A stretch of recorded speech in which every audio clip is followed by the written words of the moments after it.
O mundo é como é xusto na súa injustiza. Aí está a sabedoría do campo. A natureza ponte no seu lugar, é tan forte que te fai sentir pequeno. É moi sano sentirte pequeno, pero estar confortable nesa posición tamén o é. Ser soberano, ser libre cando aceptas que no fondo non o es. Estas eran palabras de Oliver Laxe, produtor do Que Arde, aquel film de 2019.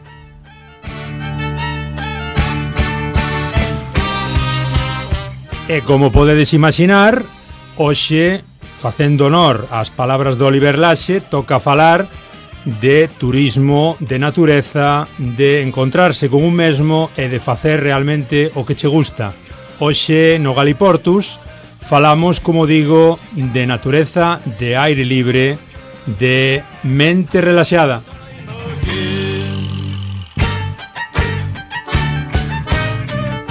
Benvidos e benvidas, eu son Germán Estévez, estades no Galiportus, hoxe dentro do plató, dentro do estudio central de Radio Allariz, 107.2 da FM, e hoxe falamos, como digo, de natureza, de turismo, de sentirse ben, de respirar en tempos de estrés, a golpe de clic, e facémolo con dúas persoas moi queridas aquí no estudio, que a continuación vos presento. Teño á miña dereita Eva Penín, moi boas tardes. Boa tarde, encantada. Eva é fisio, é empresaria, bueno, agora comentamos absolutamente todo o teu percurso profesional e todo o teu amor pola natureza. E teño á miña esquerda a Toni, moi boas. Boa tarde, encantado. Toni, guía de natureza, bueno, 1000 empregos previos, amigo e compañeiro en xeitura cooperativa aquí en Allariz. Arranco contigo, Eva. Coméntanos un pouquiño quen é Eva Penín, é dicir, desde o punto de vista da natureza, desde o punto de vista de un pouquiño dese descubrir constante. Fálase moito por aquí de que tes unha páxina moi seguida, moi recoñecida en Facebook, que lle chaman como? Galiza de cabo a rabo. Bueno, xa me imagino que eso ten que ser mínimo percorrer toda Galiza de arriba a baixo, non? A ver, faise o que se pode co tempo do que se dispón, pero esa sí que é a idea. Aínda que non me adico profesionalmente a nada que teña que ver coa natureza, sí que é certo que dende ben cativa valoro moito todo o que a natureza en sí nos pode aportar. Así é como intento xestionar eu a miña vida, disfrutar cada día de todos os beneficios que nos dá. E como faz para xestionar esa vida, esa profesión como fisioterapeuta, ese aloxamento turístico que creo que tamén tes, verdade? Correcto. Como faz para, facemos publicidade, non? Chámase como? A Aira da Xoaniña. Moi ben, está... En Allariz, en Nanín, ao lado. Perfecto. Pois como faz para compatibilizar fisio, empresa, aloxamento turístico e poder publicar, porque te vemos nas redes, porque me comentan que estás constantemente de ruta para arriba e para baixo? A ver, oxalá fose constantemente, pero non é constantemente. E ás veces é realmente difícil compaxinar todo. Claro, son actividades moi diferentes entre sí. A Aira da Xoaniña sí que naceu en parte da miña afición de viaxar, de coñecer xente, de coñecer outras culturas e outros sitios. E como non sempre eu podía desprazarme para velos, pois pensei que de algún xeito, traendo xente a miña casa, eses sitios acabarían chegando a min. Non obstante, sí que é certo que o tempo libre do que dispoño intento pasalo pois no monte, vendo fervenzas, coa natureza, con animais, mergullarme un pouco pois en toda a paisaxe que o mundo nos ofrece. Volverei contigo en breve. Quero saudar de novo a Toni.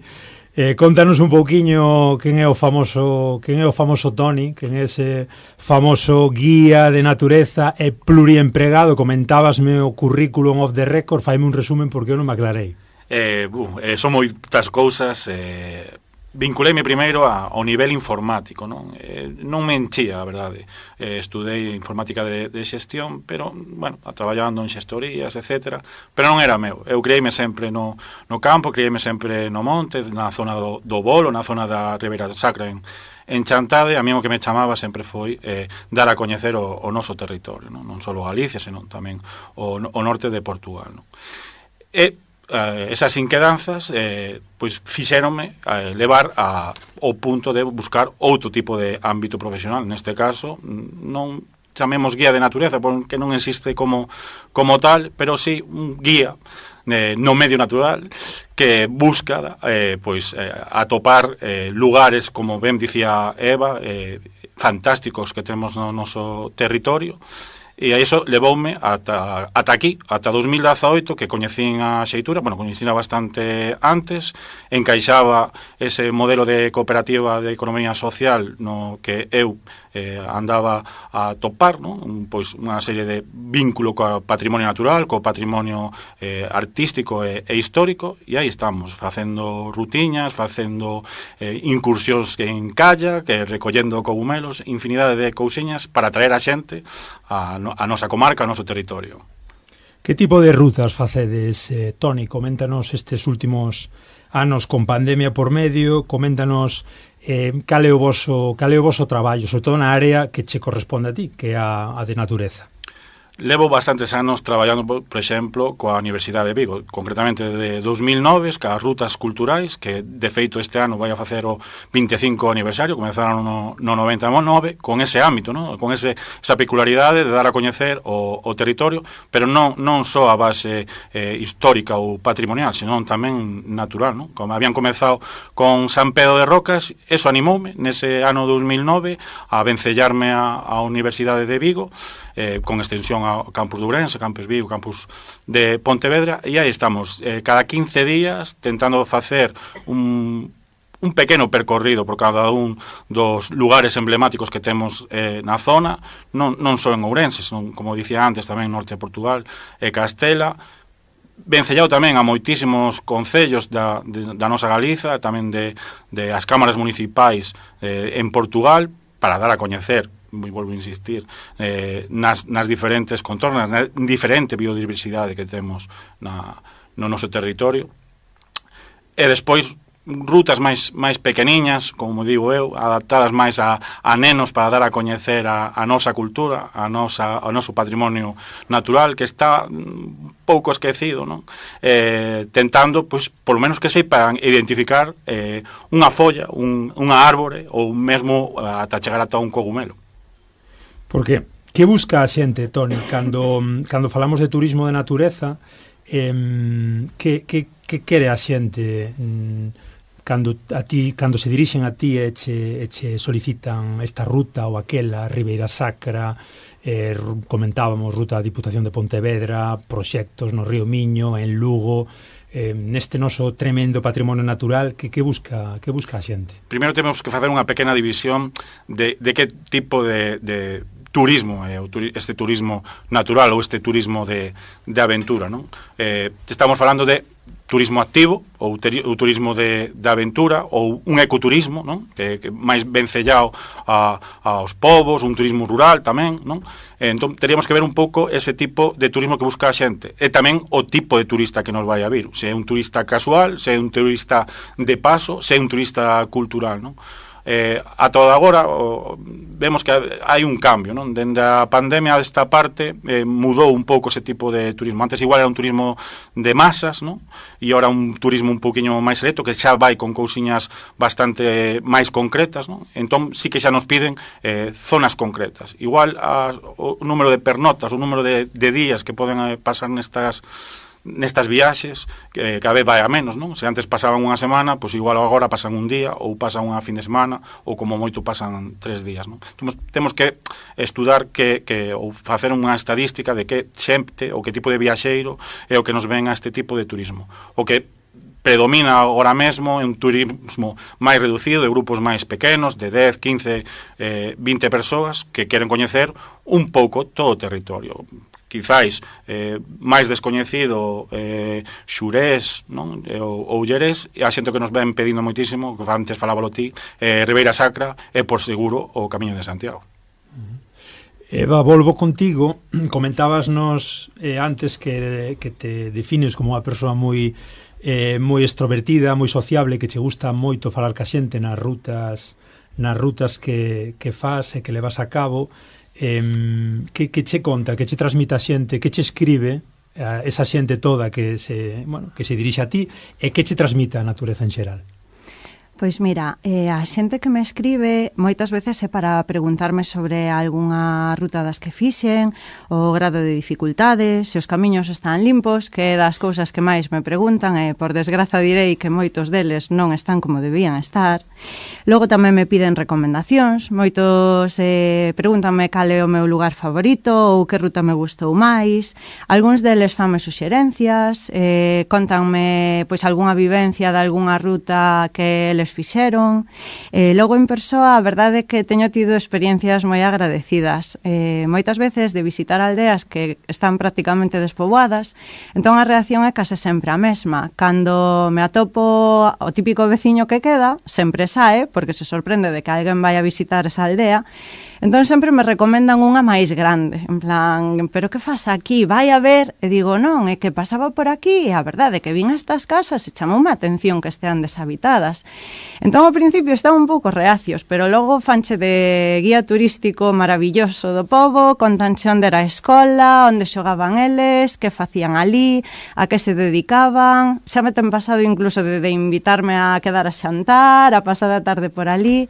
A verdade é que a xente, unha vez que empezas a falar con eles, podes aprender moitísimas cousas, e cousas que se van perder se ninguén mostra interese en conservalas realmente. O mellor é a xente, parece que lle sacamos estas palabras a Eva desde faceta máis lúdica ou máis, digamos, persoal, de poder descubrir os sitios. A nivel profesional, de dedicación como é a túa profesional, Toni, a xente cansa un pouquiño máis, digamos que é complicado xestionar eses grupos. Bueno, hai momentos, non todo é negativo, non? A verdade é que depende, non? Non é o mesmo de baraxar ou traballar con grupos de 100 ou 120 persoas que traballar con grupos de 15. Nos na cooperativa pois temos as dúas opcións moitas ocasións. Eu, por exemplo, mañá no Concello de Oimbra e Monterrey, que vamos a coñecer esa contorna, pois teño 75 participantes e non é o mesmo pois mover as 75 persoas co agresivo que é pro medio ambiente. Cada un, pois, como digo moitas veces, dun pai e dunha nai cunhas ideas propias, a veces é complexo, pero bueno, estamos habituados a tratar con todo tipo de persoas, e a min, máis que a persoa, é dar a coñecer ao lugar, non? Neste caso, por exemplo, mañá que imos a dar a coñecer os lagares rupestres de Oimbra e o Castelo de Monterrey, e sobre todo esa cultura do viño, e o que me quedo é que esa xente se vaya cun bo sabor de boca da experiencia de vivir ese lugar, non? Despois, que sí, que é indudable que pois traballar con grupos pequeniños é o máis aceitado, pero bueno, non hai moita diferenza en canto ao trato coa xente. Igual non podes chegar a 75 a veces a falar personalizado, pero téntalo na maioría dos casos. Estou mirando un pouquiño o teu perfil, a túa páxina en Facebook, Eva. Leo nas últimas horas Balneario de Pontevilariño agolada, Aceredo, aldea solagada. Toni vai facendo que sí ca cabeza, porque ten Galicia tamén de cabo a rabo, tamén a ten peinada. Santuario de Nosa Señora de Lapa, Ribeira Sacra. Como podemos conxugar grandes destinos xa internacionalmente coñecidos en Galicia con esas pequenas rutas? É dicir, como facemos ese cóctel perfecto? Con que te quedas? Con esos grandes sitios que todo o mundo sabe, ou con esas pequenos recunchos que están por descubrir?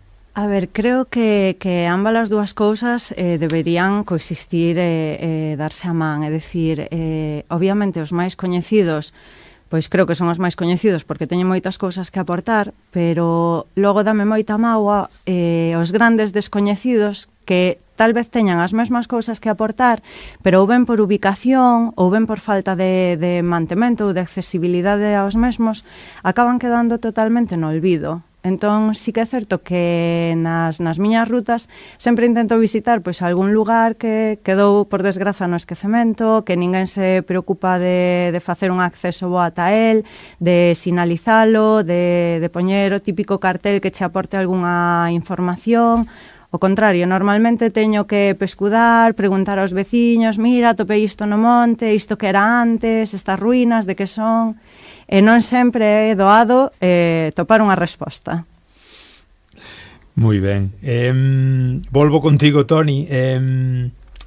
Estamos, evidentemente, nun programa que intenta unir Galicia e Portugal. Antes de que eu xa vos dixera nada, xa vos tirastes á piscina e xa me comentastes pues que as vosas rutinas son... con total naturalidade, cruzar a raya arriba e abaixo, como lle explicamos a unha persoa de fora da Eurorrexión o que significa descubrir sur e norte do Miño? Como ves desde o punto de vista profesional, Toni? A verdade é que é unha gran descoñecida,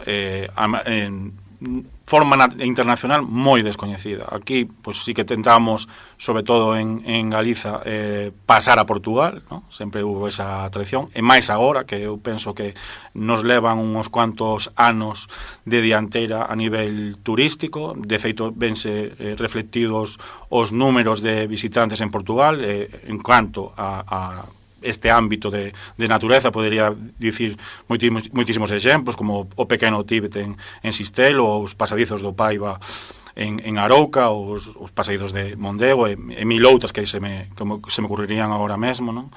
E nós non temos ese vínculo, non? Tentamos, por medio das deputacións, por medio dos xeodestinos, pois tentar aunar os dous países, que para min é un só, pero que tristemente, pois igual co río Miño aí de por medio ou outro tipo de fronteiras naturais, pois todavía existe na sociedade esa, bueno, chamémoslle inquedanza, ese non saber se somos veciños, se non somos veciños. Bueno, eu penso que a verdade hostia, se me foi. A ver, non te preocupes, xa se che volverá en breve. Eva, a raíz do que comenta Toni, que a cuestión portuguesa, Galiza de cabo a rabo, e de repente topamoste en Vieira do Miño, topamoste na raya co Douro, alá abaixo en frente de Zamora, ou mismo aquí en Seabra, Sanabria, no lado de Trevinca. Como lle explicamos a alguén que ese Galiza de cabo a rabo se convirte en algo máis? A ver, foi unha cousa que lle din moitas voltas cando empecé a facer publicacións sobre roteiros ou sitios curiosos fora de Galiza. Todos están relativamente preto da fronteira, e é unha fronteira que para min está presente no mapa, pero simplemente está presente no mapa. É dicir, eu cruzo a Portugal de xeito moi habitual e síntome como se estivese na miña casa, non me sinto como se estivese no estranxeiro, e pásame un pouco cando cruzo a fronteira pois cara a outra parte de España. Entón, de algún xeito, pois quería dar a coñecer os galegos esas zonas limítrofes que tamén teñen moito que aportar.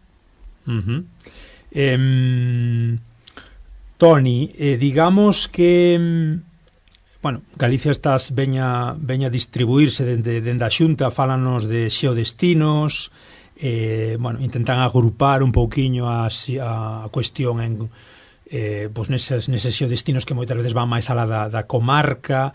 Ti que pateas, que recorres Galicia tamén de arriba abaixo, que xeodestinos ou que entes a nivel diputación, quen o está facendo ben e que non o está facendo ben? Si non queres dicir o negativo, di o positivo polo menos. No, hai moitas cousas positivas. Nos seus destinos, hai diferentes agrupacións que, bueno, poderíamos entrar aí en unha pequena controversia, non?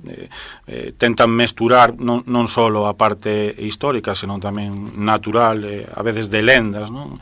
Venme á cabeza, pois, Monterrey, por exemplo, non? Ese é o destino de Verín Monterrey, pero que engloba tamén Vilariño de Conso, engloba tamén Viana do Bolo, non? Mesturados un pouco co tema do Entroido e vinculados sobre todo co Castelo de Monterrey. Habría máis, por exemplo, Teras de Celanova, con Xurés, non? Si están tentando facer cousiñas, pero vexo máis a temas de Diputación, por exemplo, antes falábamos da Diputación de Pontevedra, con ese proxecto dous proxectos que tiveron a raíz do Río Miño, Visit Miño en 2020, que tuvo un éxito increíble a pesar de estar en plena pandemia. Acórdome nese setembro e outubro de 2020, pois tentar meter nunha Zodiac, pois en varias Zodiacs, perdón, a 50 persoas, pois no momento de pandemia era un pouco complexo, non? Cos medos habituais que había, e tentar vencellalo a diferentes actividades, dende cata de viños, visitas teatralizadas, visitas a petroglifos, etc. Non? A verdade é que foi un proxecto moi interesante, que hermanou as dúas partes, porque discorría tanto na parte galega todos os concellos vencellados ao Río Miño, pois a Guarda, etc. Non? Tamén as cámaras municipais, pois como Melgaso, Monsao, etc., tiveron unha participación estupenda e por parte da administración foi un proxecto fabuloso dentro dunha subvención do Interreg, non? Sin eso, ás veces os concellos, as cámaras municipais non poderían facer moitas destas actividades. En canto aos xeodestinos, pois parecido, igual que os GDR, que os grupos de desenvolvemento rural, non? Tentan facer cousiñas, pero vexo que todavía estamos bastante limitados nese aspecto. Continúa, ou parece que continúa, Eva, Galicia a dúas velocidades? É dicir, cando sás por aí, notas que na maneira de como está todo preparado, exposto a sinaléctica, as rutas marcadas, o abandono do rural, continúas vendo que hai, ou ves, aprecias que hai esa Galicia do litoral e esa Galicia do interior que non levanta a cabeza, ou parece que hai algún brote verde? Non faría o mellor tanta diferencia entre Galiza do litoral e Galiza do interior, senón que creo que hai roteiros que están moi ben no interior, moi ben sinalizados, bastante ben promocionados, son doados, accesibles. No litoral ocorre un pouco mesmo, pero logo sí que no interior o que creo que hai moitos máis nun estado de abandono importante. Xa me teñen preguntado moitas veces, sobre todo cando me ven as pernas no verán, pois claro, cheas de arañazos dos toxos, si realmente a min me compensa. Eu sempre digo o mesmo, sí que me compensa, pero entendería que alguén que fose por primeira vez ao monte facer unha ruta e veña así, pois tal vez non desenvolva a afición de ir ao monte. Como totalmente certo. Ti, Toni, que moitas veces tamén vos encargades da sinaléctica, de preparar tantísimas rutas, como ves a cuestión? Si, esa problemática traémola dende moi atrás, non damos aprendido. O problema vexo en moitos concellos que queren ter 17 rutas, pero o mantemento das mesmas quedan no esquecemento. Vemos moitos PRs, pequenos recorridos da Federación de Montaña, que xa quedan obsoletos, por suposto cancelados, non se renova esa sinalética. Non desde Xeitura, así que promovemos aos diferentes concellos, pois eso, preferimos que teñan unha ruta ben sinalizada, ben mantida, que non diversas rutas, non? A verdade é que ese é un mal endémico, como ben dicía Eva, non é só cuestión do interior, tamén acontece no litoral, non? Pero, claro, os concellos a veces é canto máis mellor, non? E eu son máis da idea que é preferible ter unha ruta ben sinalizada, ben montada, pois con uns paneis interpretativos que todo o mundo poida visualizar nunha maneira doada o que está a ver, porque ben o dicía ela, non? Pois a veces chegas a un pobo, ves un forno e isto que é, ou ves unha ruína e isto que é. A veces non nos atopamos ca persoa, como ben dicía tamén, que non hai povos despoboados e non tes a quen preguntar, non? É complicado nese aspecto, pero como dixen antes, os concellos queren canto máis mellor e a veces non debería ser así. Seguides no Galiportus, o voso programa galaico portugués. Estamos con Toni, estamos con Eva, falando de natureza, falando de escapadas, falando de turismo, ecoturismo. Deixámosvos cun tema de Guadi Galego, Cedeira, xa que falábamos de povos e povos bonitos, e mentres escoitades Cedeira xa preparamos o noso próximo convidado. Ata agora.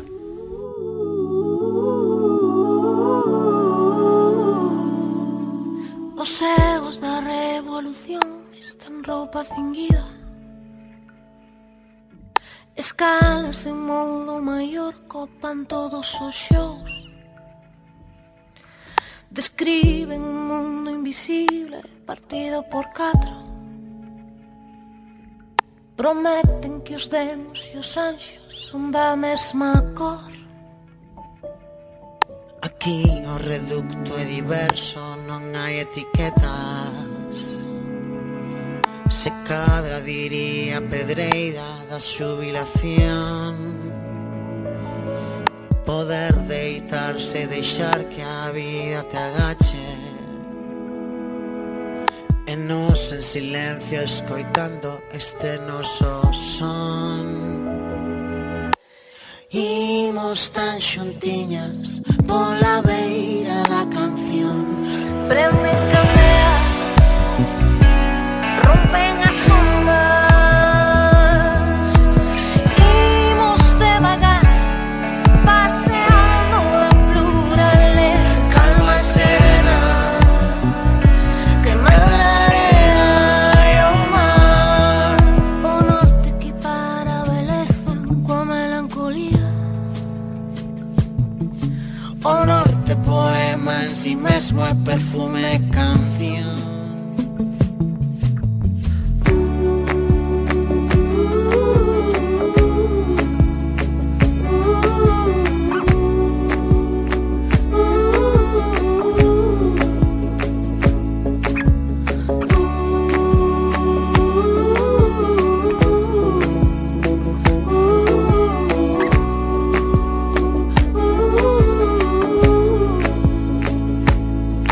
Que poidas cantar ou lembrar esta suave habaneira na praia de Rinlo en Cuba ou mesmo en Cedeira. Deixarse levar pola luz que desmonta as ideas, tratar polo miúdo as cadeas, pensar que ser libre é ser máis, vivir asubiando a modiño a nosa maneira, deixarse levar pola luz que desmonta as ideas, que podes cantar ou lembrar esta súa maneira na praia de Rinlo en Cuba ou mesmo en Cedeira.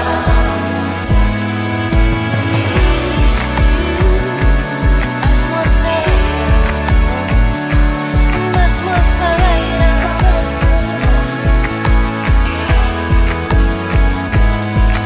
Deixarse levar pola luz que desmonta as ideas.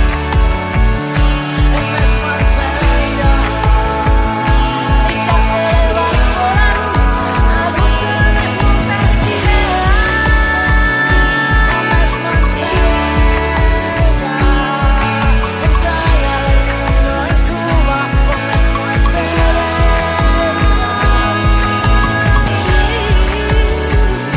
Ser libre sin más, a luz que desmonta as ideas. O mesmo en Cedeira.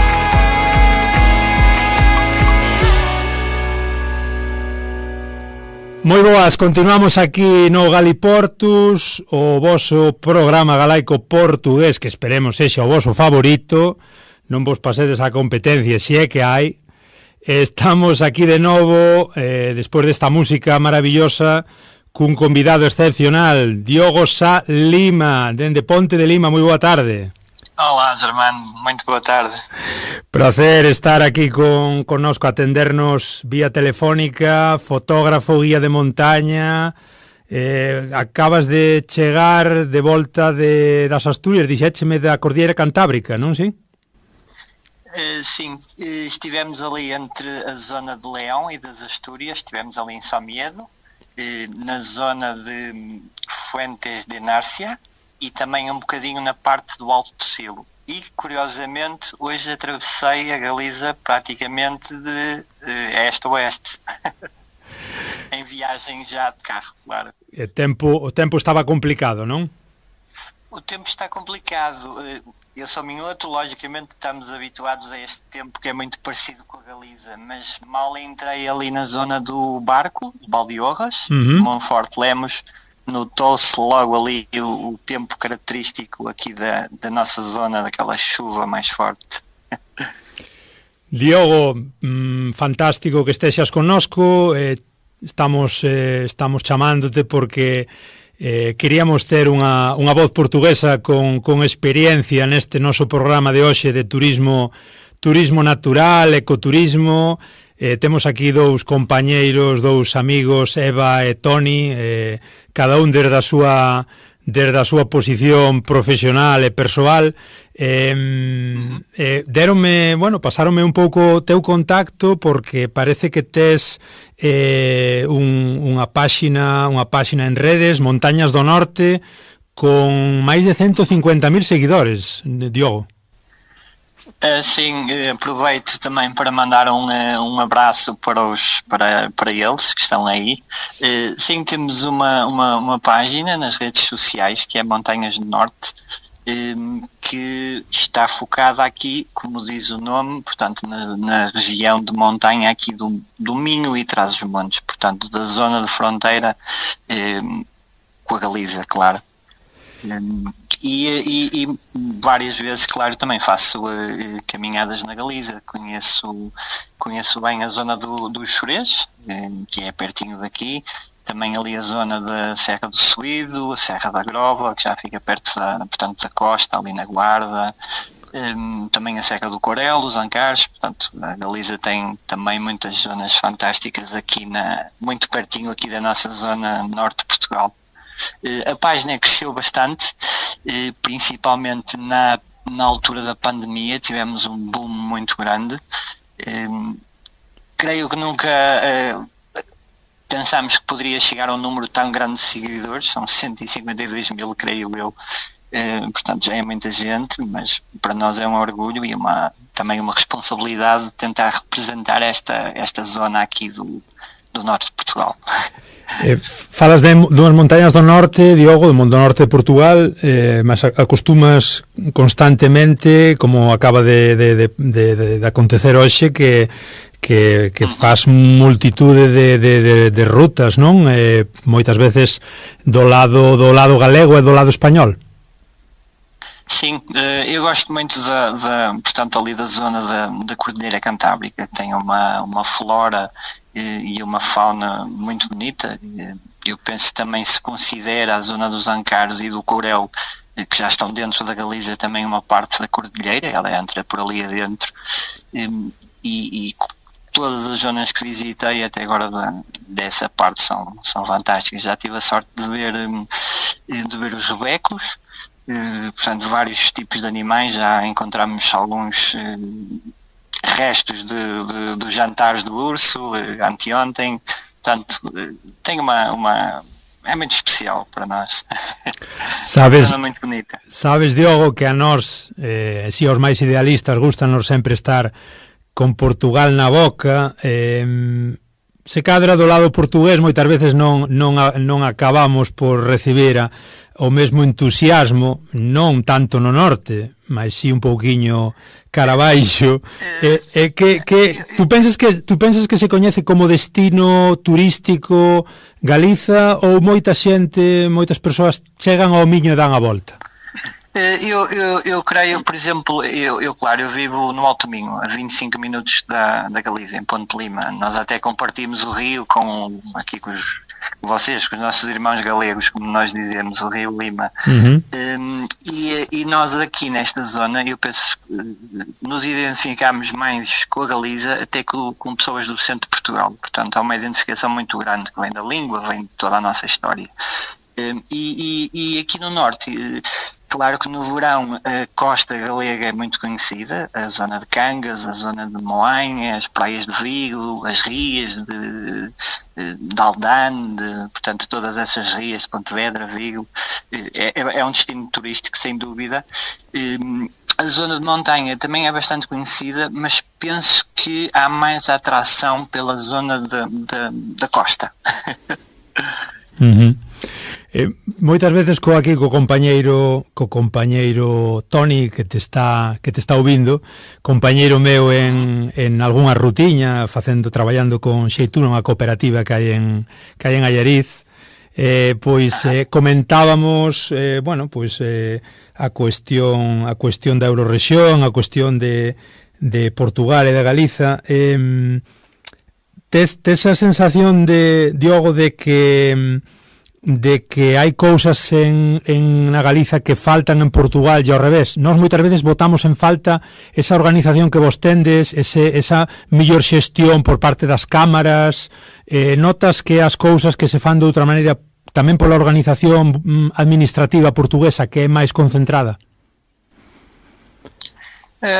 Eu penso que sim. Nós aqui, claro que não temos uma regionalização como existe nas comunidades autónomas na Espanha. As coisas são um bocado mais diluídas, mas pelo menos aqui na minha zona, na zona Ponte de Lima, claro que me identifico mais, pelo menos os municípios cuidam muito bem da região. Em termos administrativos, por exemplo, o que eu posso comparar mais, que é a Serra do Gerês e a Serra do Chorês, portanto, que é a zona do Parque Natural que fica do lado galego, e a zona do Parque Natural, que é a Serra do Gerês, fica do lado português. Nota-se talvez que o Parque Nacional tem uma promoção mais forte. Portanto, do lado português também é um parque nacional.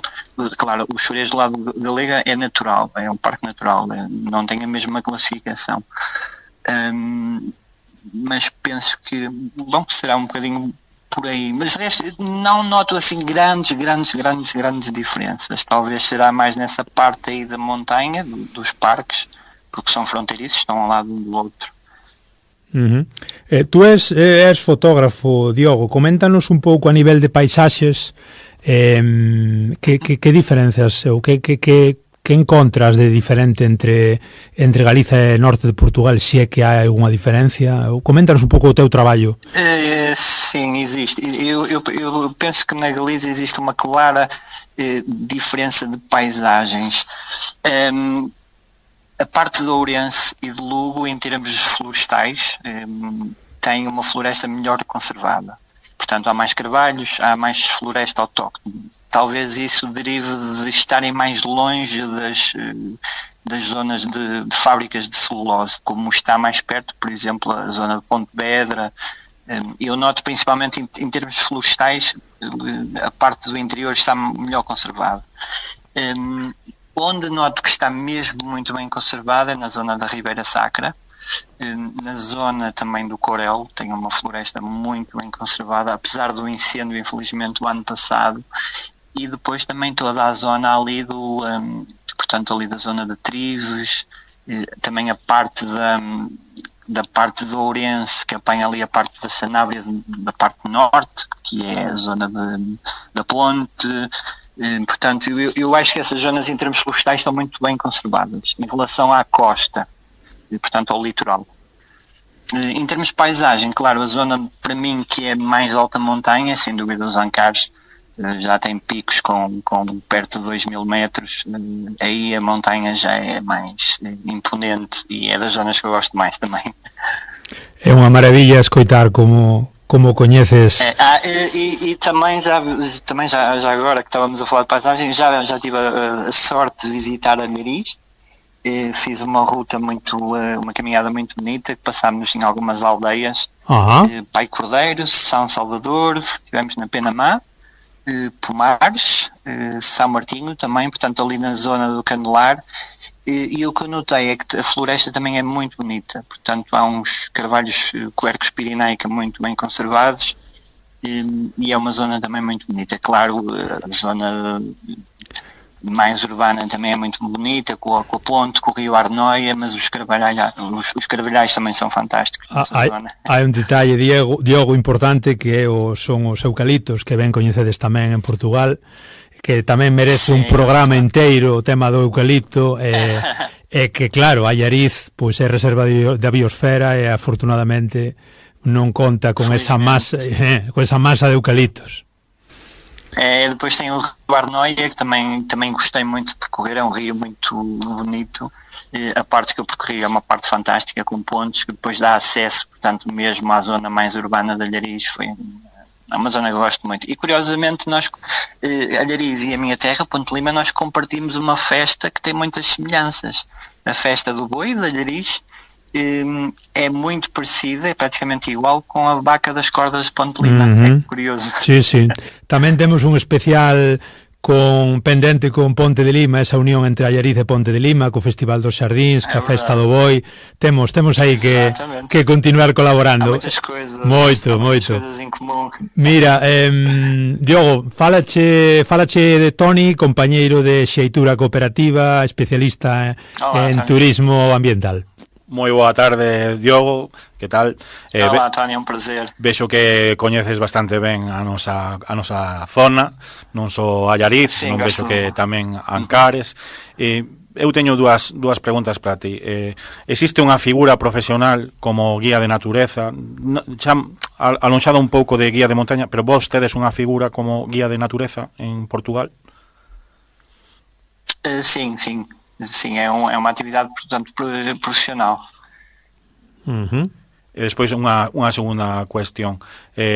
Falaba antes tamén Germán, os vosos compañeiros, os vosos participantes, que buscan na Galiza, non? Agora de facer unha ruta ou de facer unha rutiña pola montaña, que buscan concretamente? Eu penso que poderemos dividir as rutas em duas partes, as de verão e as de inverno, do tempo frio. No verão, claramente, é costa. Na montanha faz muito calor. Portanto, a tal zona das praias são muito atrativas. No inverno e no outono, claro, nós agora estamos no pico das cores do outono. Eu, curiosamente, quando fui a Allariz, fui no meio de dezembro, notei que é um bocadinho mais tarde do que o normal.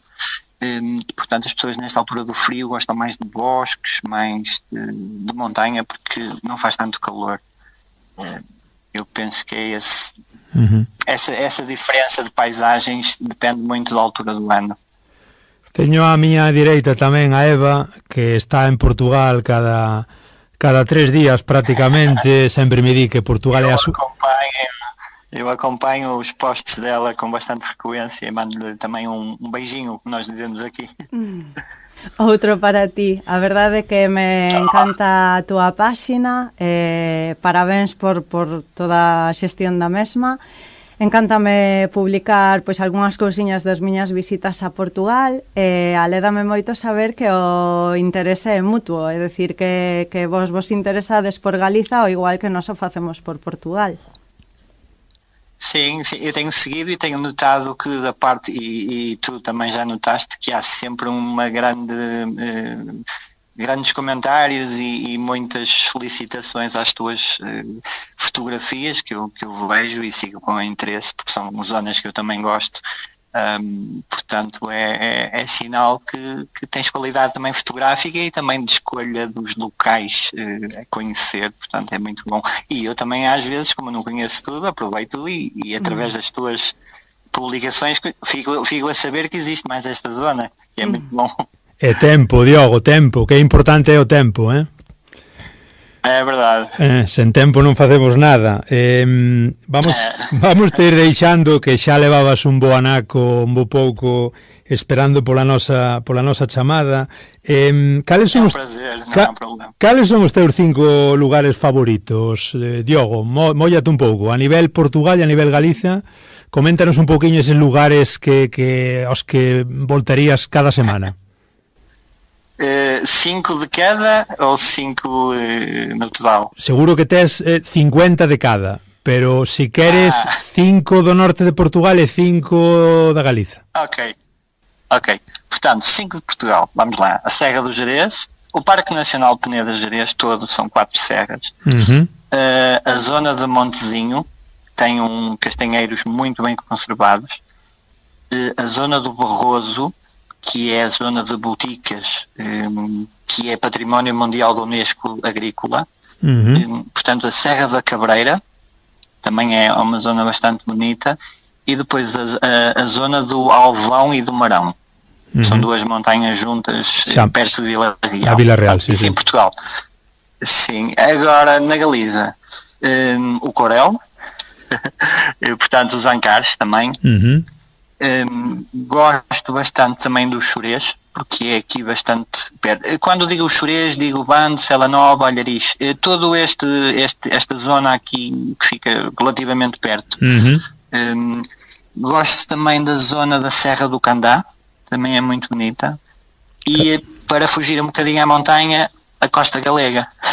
Portanto, principalmente a Ria de Aldá e, portanto, ali a zona de Cangas também. A parte da Ria. Portanto, são 5.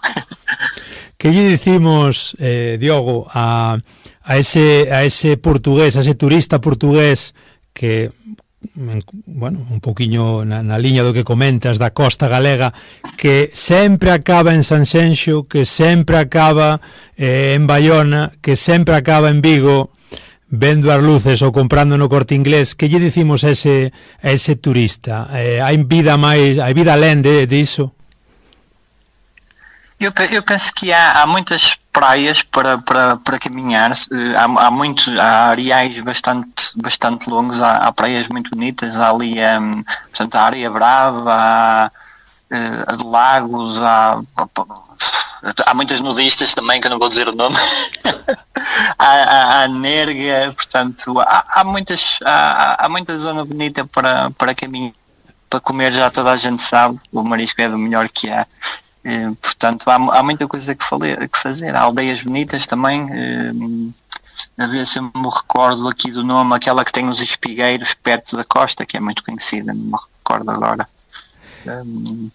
Carnota? Tem os canastros. Carnota, Lira? Não, agora não me recordo o nome, mas é muito conhecida. Com barro. Com barro. Com barro, exatamente, exato. Há muitas zonas muito tradicionais que são muito bonitas, portanto, há zonas para caminhar, há boas praias, há aldeias, há boa comida, a Galiza tem tudo quase. E a última, xustamente nese punto que comentas de que a Galiza ten tudo, que lle dicimos a ese galego que prefere coller o AVE e ir ver un musical a Madrid, ou coller un avión e ir a París ou a Londres e ten medo de cruzar o Miño? Que lle dicimos a ese galego que non quere ir para o sur? Muitas vezes nós não conhecemos tudo o que está à nossa volta e, por exemplo, na parte da pandemia isso foi uma demonstração disso mesmo, porque nós não podíamos viajar, certo? Tínhamos que estar ali mais ou menos perto da nossa zona, e eu acho que essa altura da pandemia foi uma demonstração muito clara de que às vezes há muito para descobrir à nossa frente. Muitas vezes não precisamos apanhar um avião e ir fazer muitos quilómetros ou gastar muito dinheiro, quando temos pequenas coisas, 100 quilómetros, a 50 quilómetros, que nós não conhecemos ou que estamos sempre a adiar por estarem perto. Moi ben, Diogo, con eses desexos o deixamos. Moitísimas gracias, obrigado pola tua atención, polo teu cariño. Foi un prazer. Vémonos na próxima ruta. Un abrazo moi grande.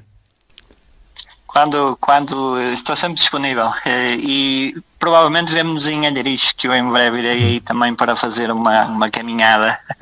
Um abraço, Germano, e muito obrigado pelo... Nada, un abrazo grande. Xa sabedes, Montañas do Norte, esa páxina tan visitada e tan famosa en Portugal. Fora de Portugal. Abrazo, chao. Moi ben, continuamos despois desta nosa charla con Diogo Salima desde Ponte de Lima e as súas experiencias completísimas a nivel montaña, a nivel natural, a nivel de todo tipo de percorridos galegos e máis alá. Continuamos con Eva e con Toni xa despedindo un pouquiño o programa. Queríamos facer un par de preguntas máis. Vemos os últimos veráns moi calurosos, non escapa evidentemente Ourense do que é vaga tras vaga de calor, 40 graus e o que nos espera. Temedes desde a vosa experiencia que isto comeza a masificarse ou hai sitio para todos e non nos debemos preocupar? Toni. Sí que nos debemos preocupar, non?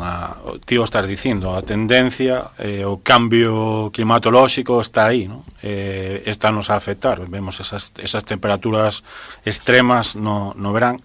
Estamos vendo como zonas que antigamente pois tiña un turismo controlado, como é Ribeira Sacra, por exemplo, hoxe está moi masificado e non me quero ver cando a declaren Patrimonio da Humanidade, non? Porque a van declarar?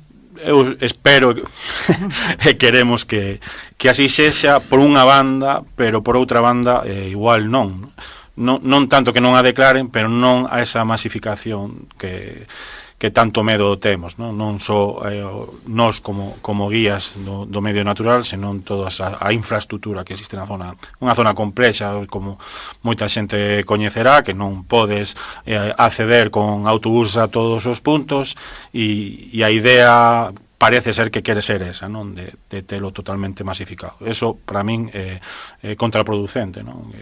Eu son máis de grupiños pequenos que fan o menor impacto ambiental na contorna, que non levar o típico turista ao punto máis lonxano, pasando por riba do que sexa. Quedan zonas, aquí estamos dando un claro exemplo da Ribeira Sacra, pero quedan zonas que todavía non vai entrar esa masificación. Antes ben falaba Diogo, pois no sureste temos iso. Igual é máis en detrimento, non? Necesitaríamos un pouquiño máis de infraestructura, un pouquiño máis de publicidade. Ben é certo que non é un parque nacional como teñen eles, si unha reserva de biosfera, si un parque natural da comunidade, pero debería ter un pouquiño máis de pulo por parte da administración, que así a modo de anécdota, nos dende Xeitura fai pouco antes da pandemia fixemos unha pequena auditoría da ruta transfronteiriza Llerés-Xurés, que consta dunhos 300 km, 200 na parte portuguesa, dentro desa grande rota número 50 da Peneda Llerés, e a parte galega, pois aproximadamente dunhos 100 km. E vemos a total diferencia da labor da administración nunha parte e outra, con sinalización escasa, camiños sen limpar. Claro, eso a maneira de dar unha publicidade ao turista, pois é un pouco escasa, non? Que che dá ese impedimento, como ben dicía ao principio Eva, non vamos a chegar no Brán, pois cheo de arañazos por atravesar pois silvas e ortigas, non? Como ves ti a cuestión da masificación, Eva? Ni non acostumas a andar por sitios moi masificados, pero bueno. Concordo un pouco no que di Toni, que sí que hai un perigo real de masificación, sobre todo en determinados puntos, e que é moi importante que teñamos pois un respeto pola natureza, que haxa un control, e logo que haxa sentidiño, que parece algo que é básico, pero que moitas veces non é así.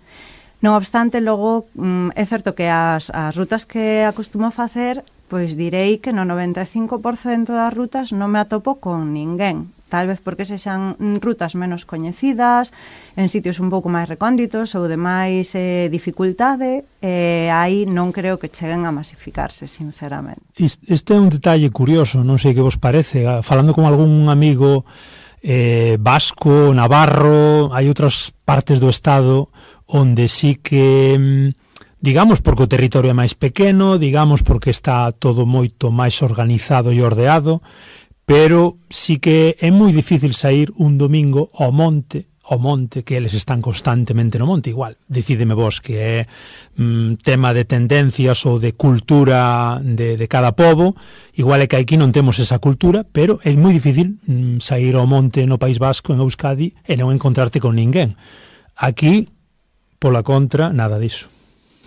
Correcto. Estiven en Navarra fai pouco, estiven no País Vasco, estiven nos Pirineos, e cheguei á conclusión de que toda a xente estaba nos montes de ali, porque aquí nunca me atopo ninguén, E ali era de literalmente ter que apartarte para deixar pasar ou ir esquivando a xente para poder avanzar. Son polos totalmente opostos.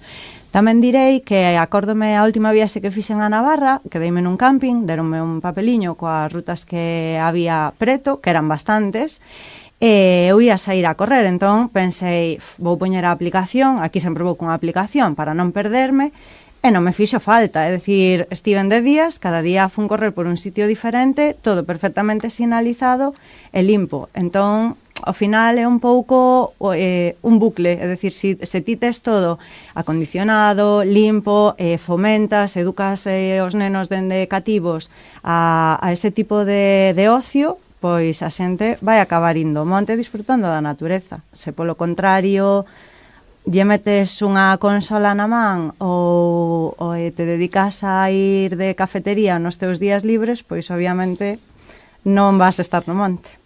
E batízalle a todo mundo que ninguén se quede na casa, todo mundo ao monte. Toni, que che parece a cuestión organizativa? Faltanos cultura de monte, cultura de natureza, que nos pasa? Sí, falta bastante cultura de natureza de sair ao monte, non temos esa tendencia, ben falaba ela, pues, comunidades como Navarra, País Vasco, habitual, non? Aquí non temos eso, independentemente de que os camiños tean millor sinalizados ou pior, bueno, a orografía tampouco acompaña, non? Pero faltanos esa cultura, como ben dicía Eva, dende cativos, darlle esa concienciación de poder ir ao monte, de saber respetar o monte, e non a temos. De feito, vémolo, non xa nun ámbito galego, sino nun ámbito internacional. O Everest está cheo de lixo, non? Pois o mesmo aquí, a veces nos facemos labores de concienciación, de crear unha ruta simplemente para limpala, non? Con voluntarios, voluntarias, e a verdade é que igual en rutas de 7, 8 kilómetros, pois temos atopado kilos e kilos de lixo en sitios inhóspitos, que a veces pensas, aquí non vai haber nada, non pasa ninguén, e acaban tirando pois o que lle sobra na súa casa, non? Entón, é un nivel de concienciación a diferentes ámbitos, non só cultura do monte, que empeza a ver algo, vexo algo de inercia nese senso, non? A pandemia. Sí, a pandemia fixo un flaco favor de ser o monte, porque estábamos limitados nun ámbito xeográfico, e a xente pois saía das súas casas e ver que tiñan ao redor.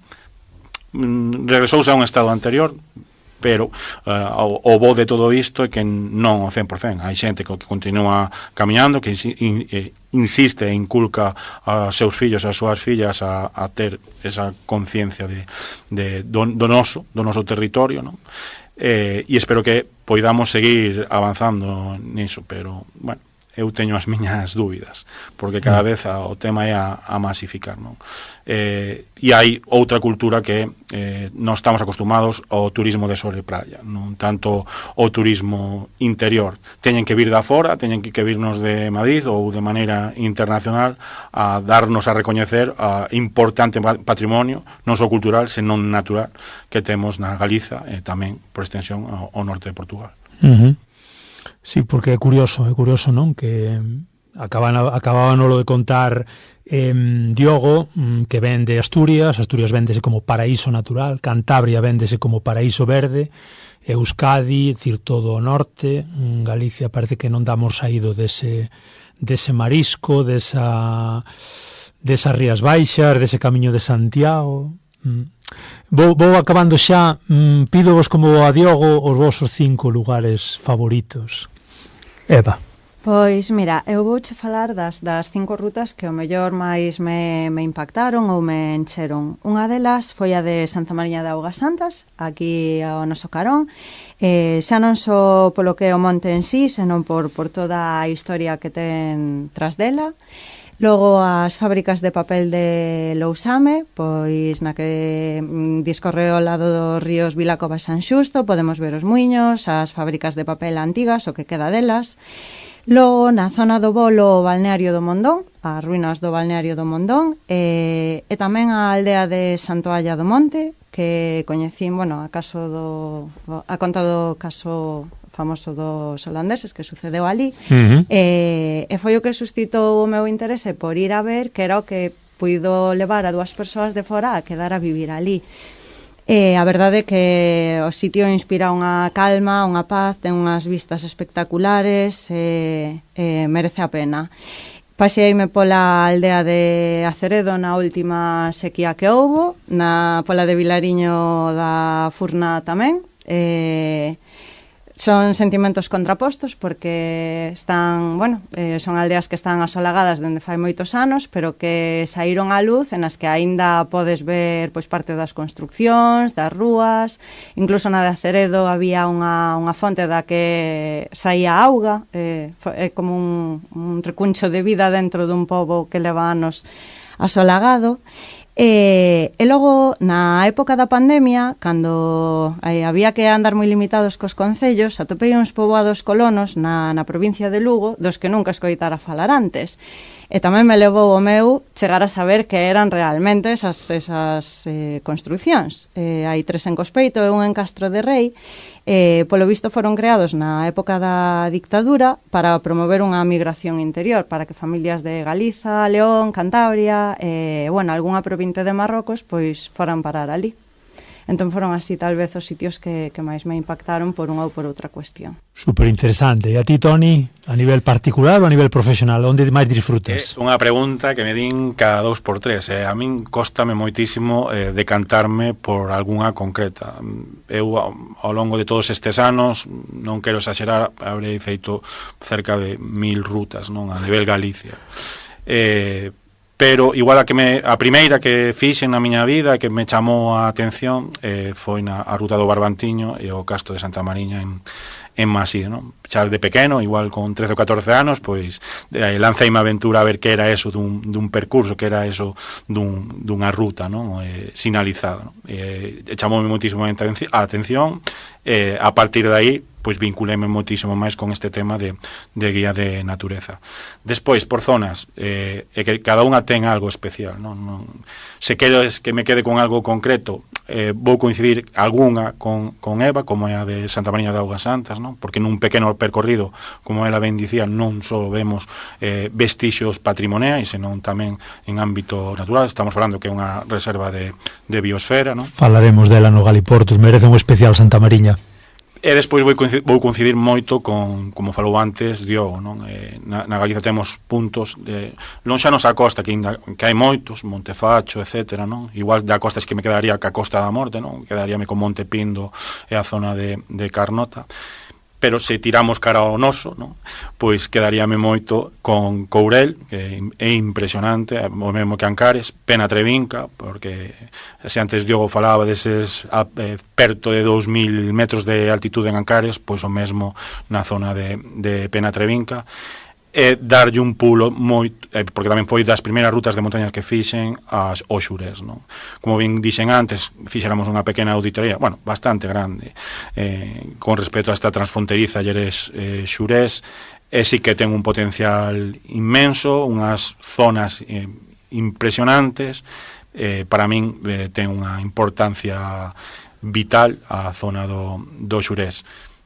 Podería falar de moitísimas máis, porque nos quedarían rexos en Lugo, en Coruña. Eu penso que pasiño a pasiño todos deberíamos pois ben seguir a Eva, ben seguir a Diogo nesas montañas do norte, cada día ou cada semana tentar descubrir un sitio novo. Xustamente aí, nese bo desexo, vamos a acabar. Como peche, con que te quedas, que desexo tes, que obxectivo, que conclusión? Eva? A min gustaríame que os galegos miráramos a nosa terra con ollos de turista, porque cando ti vas fora e ves as cousas, é como que a xente ven moito máis impactada, tal vez porque se fixe máis, porque vai máis pendente do que hai que ver. E aquí temos cousas realmente impresionantes, pero é como que nos acostumamos a telas ao lado e nin sequera as valoramos. Moitas veces nin nos molestamos en coñecelas. Entón, como que nos falta un pouco esa maxia de prestar atención ao que temos ao redor.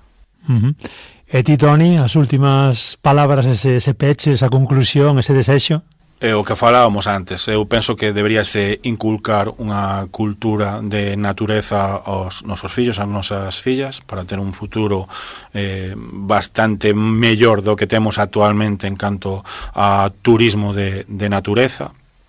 E despois unha labor por parte tamén das administracións a volcarse con este tipo de turismo, non centralizalo todo no sol e praia, como ben dicías antes, non todo vai ser Sanxenxo, non todo vai ser o Camiño de Santiago, porque, bueno, os números están aí, ao final os turistas... É que é curioso, que cando buscas portugueses, porque tamén temos aí un programa completo e pendente de experiencias dun lado cara ao outro, particulares de xente, e moitas veces, bueno, son tópicos, non? Porque ao final hai xente en todas partes, e podes encontrar turistas portugueses en un lado e turistas galegos no outro, pero casi sempre acaban neses 4 sitios. Sí, a verdade é que en Galiza, da igual que sexan compañeros de Portugal ou sexan de outras rexións, ao final centraste no Camiño de Santiago o Parque Nacional das Illas Atlánticas, e como moito, pues, bueno, se van a Ribeira Sacra ou van a algún outro lugar, non? Pero ao final céntranse nese punto. Eu penso que debería haber